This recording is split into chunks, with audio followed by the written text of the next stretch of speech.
রূপসাগরের রূপের পানি দিয়ে আত্মুখ দিয়া এখন আমার রূপ বায়া বায়া ফরতাছে। অহন যদি কেউ আমারে বেসুলা খিয়াফা ডাকছো তাইলে তোমরারে রূপসাগরের পানির মধ্যে সুবায়া হিসাব বরাবর কইরালাম। অহন আমি আছি কুমিল্লা ক্যান্টনমেন্টের রূপসাগর পাড়ের মধ্যে। দূরে ওই পাহাড় মিশেছে নীল আকাশে, দেখে মনে আকাশ ছুঁতে চায়। ও আহারে অচেনা কত না পাখি ওড়ে বাতাসে। হ্যালো এভরিওয়ান, আসসালামু আলাইকুম। আশা করতেছি আপনারা সবাই ভালো আছেন, আমিও অনেক ভালো আছি। ভিডিওর শুরুতে তো আপনারা কইলামই আমি আজকে কোন হানো আইছি। এখন আইবার পরে প্রথমেই আমার নজরের মধ্যে পড়ছে একটা সুন্দর শিমুল গাছ।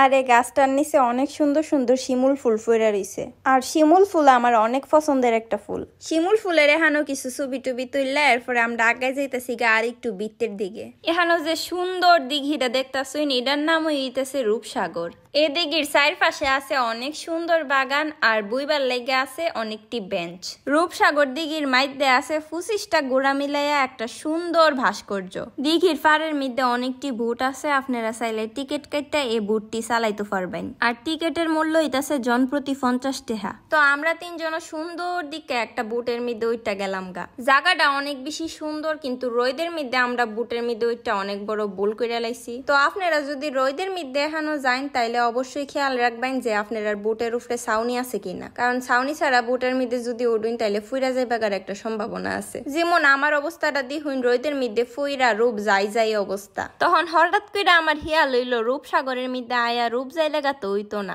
রূপসাগরের রূপের পানি আছে কি করতে, এলিগা রূপসাগরের রূপের পানি দিয়া বালা মতো মুখটা ধুয়ে লাইলাম। তো দেখতেই তো পাইতাছো তোমরা রাখি আফার রূপটা কত গুণে বাইরে গেছে গা। যারা দেখতে পারতাছো না হেরার চোখের মধ্যে সমস্যা আছে, যত তাড়াতাড়ি সম্ভব তোমরা গিয়া ডাক্তার দেখাও। বুটের মধ্যে তো আমরা অনেক ঘোরাঘুরি করে লাইলাম, এখন আমরা জায়গা অন্যান্য ফাঁসটি ঘুরে দেখবার লাইগা। রূপসাগরের চারপাশে অনেক সুন্দর সুন্দর ফুল গাছ আছে। আর ফুল দেখলে আমার কোনো সময় মাথা ঠিক থাকে না, আমি এ জায়গার মধ্যে গিয়া ভিডিও বা ছবি নিয়েও নেই লাগে। আর আমরা যেহেতু 3 বোন ঘুরতে গেছিলাম, আর বোনেরা একসাথে ঘুরতে গেলে তো কি পরিমাণে মজা ওইটা তোমরা জানোই। বাড়ির মধ্যে আইবার ফর্তিক ওই খাদি জাফারা অনেক বেশি মিস করতেছি। জায়গাটা যেমন সুন্দর এমন পরিষ্কার পরিচ্ছন্ন, এই কারণে মেনলি আমার এই জায়গাটা অনেক বেশি ভালো লাগছে। পুরাটা এলাকায় প্রাকৃতিক সৌন্দর্য দিয়া ভরপুর, কোলাহল মুক্ত আর ফাঁকির কিচিরমিচির শব্দ সব মিলে এত বেশি ভালো লাগতেছিল কি কমু আমি। আরেকটা কথা না কইলেই নয়, এই জায়গার নিরাপত্তা কিন্তু অনেক, কারণ এই জায়গাটা ক্যান্টনমেন্টের ভিতরে।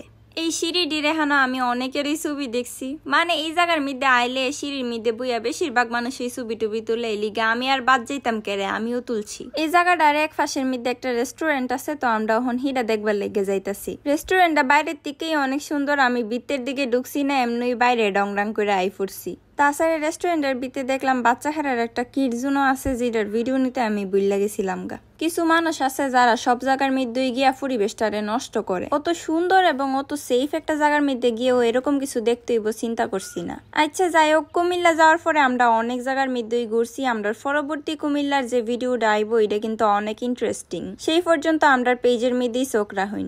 ও আচ্ছা, চোখ রাখলে হইব কেমনে, মানে মাধ্যমে একটু হিজুহি দিয়া দিকা যাই আপনারা রাখিয়া ফাঁকিতা কিতা ভিডিও ছাড়ছে। আজকের ভিডিও দেনা পর্যন্তই, আপনার সাথে আবার পরের ভিডিওর মধ্যে দেখা হইতাছে। কেডা কোন হান থেকে আমরা ভিডিওটা দেখতাছেন এটা অবশ্যই কমেন্ট করে জানাইবেন। সবাই ভালো থাকুন, সুস্থ থাকুন, আল্লাহ হাফেজ।